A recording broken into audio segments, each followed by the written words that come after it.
parler même plus globalement de poisson bleu. Autour de cette table, des commerçants, des responsables de bases nautiques ou restaurateurs du pays de Saint-Gilles-Croix-de-Vie. Tous ont en commun de vivre directement du tourisme et tous ont intérêt à ce que les touristes reviennent d'une année sur l'autre. Ce stage, une petite piqûre de rappel pour ceux qui sont d'ici et un bon moyen de découverte pour ceux qui arrivent, comme ce Belge qui a ouvert il y a 1 an une maison d'hôtes dans le secteur. On apprend plein de choses sur les endroits à visiter, les endroits à conseiller.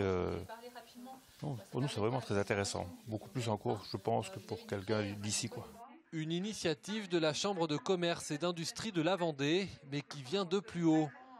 La CCI nationale a décidé il y a peu une sorte de plan d'action pour redorer un peu l'accueil à la française, souvent critiqué notamment par les touristes étrangers.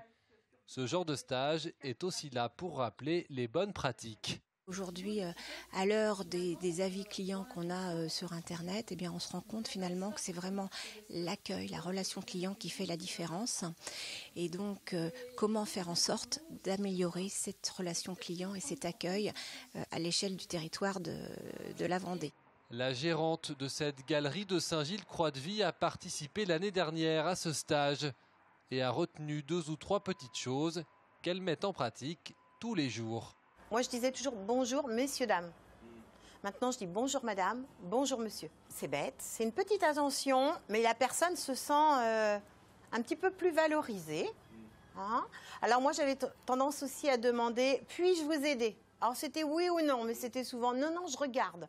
Maintenant, comment puis-je vous aider? Bon, là, on entame le dialogue. Ce stage n'est évidemment pas obligatoire, mais les offices de tourisme qui les organisent les conseillent.